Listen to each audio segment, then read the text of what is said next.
Hello guys, तो कैसे हो आप सभी। होप सो आप सभी अच्छे होंगे। स्वागत है आप लोगों का आज की नई वीडियो में। तो आज हम पढ़ेंगे हिमाचल प्रदेश में जनपदों की स्थापना। तो चलिए स्टार्ट करते हैं बिना देरी किए हुए। हिमाचल प्रदेश में जनपदों की स्थापना।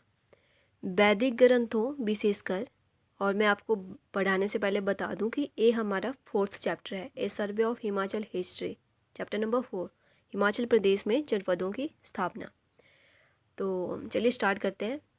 वैदिक ग्रंथों विशेषकर ब्राह्मण ग्रंथों में हमें जनपदों का पता चलता है। ठीक है। पौराणिक काल में जनपदों की संख्या 175 तक पहुंच चुकी थी। पाणिनि के काल में जनपदों का पूर्ण रूप से विकास शुरू हुआ।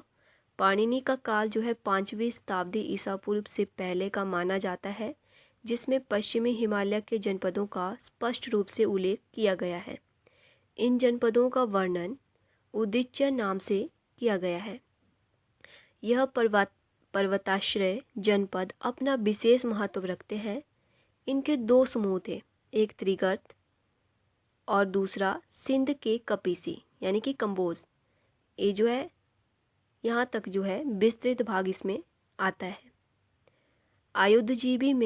आयुधजीवी जो होता है उससे हमारा अभिप्राय ऐसे संघ से है जो अपनी आजीविका का अर्जन युद्ध द्वारा करते हैं, उन्हें आयुधजीवी कहा जाता है।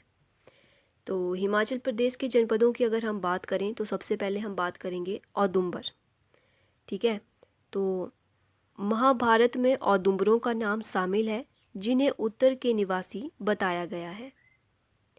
औदुंबर अपने आप को ऋग्वेद के 3रे सूत्र के रचयिता विश्वामित्र के वंशज मानते हैं। कौन? औदुंबर। औदुंबरों की जो राजधानी अलगपुर को बौद्ध धर्म के गढ़ के बारे में बताया गया है। औदुंबरों ने अपने समृद्ध काल में जो मुद्राएं चलाई वे हमें कांगड़ा के ज्वालामुखी, पठानकोट और होशियारपुर से मिली है। औदुंबरों की मुद्राएं ब्राह्मी और खरोष्टी लिपि में लिखी गई थी। पहली प्रकार की मुद्रा तांबे की चकोर थी, जो सबसे पहले इस गण ने तैयार की थी। इन मुद्राओं में हमें भारतीय छाप देखने को मिलती है। औदुंबरों की दूसरी मुद्राएं चांदी की मुद्राएं थी। इन मुद्राओं पर अंकित चिन्हों से तथा धराघोष की आकृति से पता चलता है कि यह औदुंबर योजना है। इनमें एक और मनुष्य की आकृति है, जिसके कंधे पर संभवतः बाघ का चमड़ा रखे हुए शिव की मूर्ति है, और साथ ही खरोष्टी लिपि में महादेवो रासो धरधौषस और दुम्बिरस लिखा गया है। उसके साथ ही कुछ मुद्राओं में ब्राह्मी लिपि में राजाओं का नाम लिखा गया है। इन मुद्राओं में धराघोष एक राजा का नाम लिखा गया है, जिससे हमें पता चलता है कि यह लोग शैव मत के उपासक थे। इन मुद्राओं में हाथी तथा त्रिशूल भी जो है दिखाई देते हैं। अलेक्जेंडर कनिंघम इसे पिरामिड आकार की 2 मुद्राएं कहते हैं। केपी जो जायसवाल के अनुसार इन मुद्राओं के हमें मंदिर भी देखने को मिलते हैं। नेक्स्ट जो जनपद है हमारे पास वह है कुल्लूत। त्रिगर्त जनपद के साथ लगता हुआ एक जनपद था, जिसका नाम कुल्लूत था।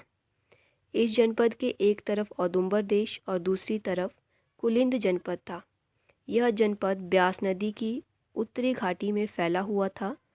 कुल्लूत जनपद का वर्णन रामायण, महाभारत, बृहत संहिता, मार्कंडेय पुराण और विष्णु पुराण से हमें मिलता है, जिसमें इस जनपद को उत्तर दिशा में स्थित बताया गया है। ऐतिहासिक तथ्यों से सिद्ध होता है कि कश्मीर और त्रिगर्त को छोड़कर कुल्लूत जो है सबसे पुराना और प्राचीन राज्य था।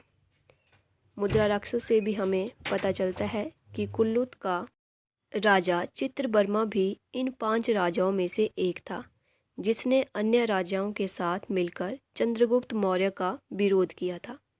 राजा बीरयस की मुद्राओं में संस्कृत भाषा की ब्राह्मी लिपि में लेख मिलता है। उसी में खरोष्टी में लिखित प्राकृतिक भाषा में जो है राणा का नाम मिलता है। नेक्स्ट जो जनपद है हमारे पास वो है कुलिंद। कुलिंद जनपद जो है ब्यास नदी के उत्तरी भाग से लेकर यमुना नदी तक फैले हुए हिमालय के इस पर्वतीय क्षेत्र तक स्थित था। हिमालय की निचली पर्वत श्रेणियों तथा शिवालिक की पहाड़ियों में इस जनपद के कुछ भूभाग स्थापित हुए थे। अलेक्जेंडर कनिंघम के अनुसार सतलुज नदी के दोनों ओर के पर्वतीय प्रदेश विशेषकर शिमला व सोलन जिले कुलिंद प्रदेश में आते थे। महाभारत युद्ध में कुलिंद कौरवों की ओर से लड़े थे, परंतु कुछ कुलिंद पुत्र पांडव पक्ष की ओर से भी लड़े थे। कुलिंदों की हमें 2 प्रकार की मुद्राएं मिलती है। इन्हें 2 अधिकारियों ने चलाया था। पहली जो मुद्रा है, पहली मुद्रा पर मृग की आकृति अंकित है और साथ ही अमोघ भूति का नाम भी अंकित किया गया है। इसने चांदी और तांबे की मुद्राएं चलाई, जिसके तौल यूनानी तौल के बराबर है, परंतु यह मुद्राएं भारतीय शैली से बनी हुई है। अमोघ भूति की मुद्राएं ईसा पूर्व काल की है तथा दूसरी छतेश्वर वाली मुद्राएं 3री शताब्दी की है। छतेश्वर प्रकार की मुद्राओं पर एक ओर शिव त्रिशूल लिए हुए खड़े हैं और साथ ही साथ कार्तिकेय की भी मुद्राएं हमें देखने को मिलती है।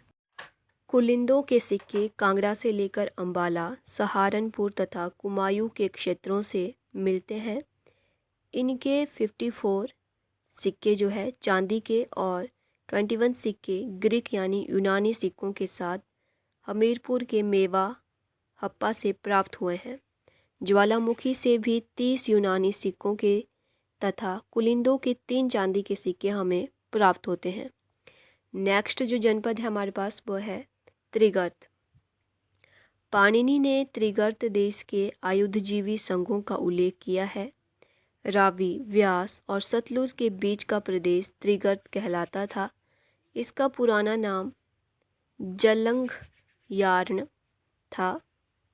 महाभारत के द्रोण पर्व अध्याय 282 में त्रिगर्त के राजा सुशर्मा चंद तथा उसके भाइयों का वर्णन हमें देखने को मिलता है। वे सभी 5 भाई थे। पाणिनि ने अष्टाध्यायी में त्रिगर्त के 6 संघों का वर्णन किया है। ये 6 संघ है हमारे पास कोडोपर्त, डांडकी, करोष्ठकी, जालनी, ब्रह्मगुप्त और जानकी। पुनः अश्वमेघिक पर्व अध्याय 74 में त्रिगर्त के राजा सूर्यवर्मा का नाम जो है हमें देखने को मिलता है। इसी ने अर्जुन का घोड़ा रोका था। त्रिगर्त का प्रथम राजा भूमिचंद्र था। वंशावली के अनुसार 231वां राजा सुशर्मा था, जिसने कौरवों के पक्ष में लड़कर महाभारत के युद्ध में भाग लिया था। सभा पर्व के अनुसार पर्वतीय राजाओं के साथ त्रिगर्त का राजा युधिष्ठिर के राजसूय यज्ञ में उपहार लेकर आया था।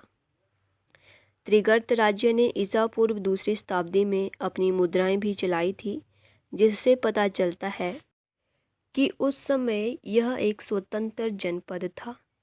मुद्राओं पर त्रिगर्त जनपद देश ब्राह्मी लिपि में लिखा मिलता है और दूसरी ओर की लिपि खरोष्टी में देखने को मिलती है।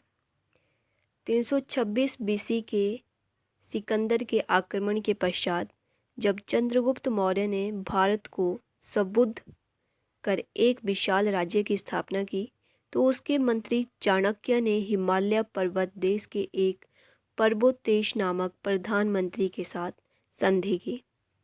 जैन परिष्ठ पर्वत नामक जैन ग्रंथ से भी हमें इस संधि का उल्लेख मिलता है।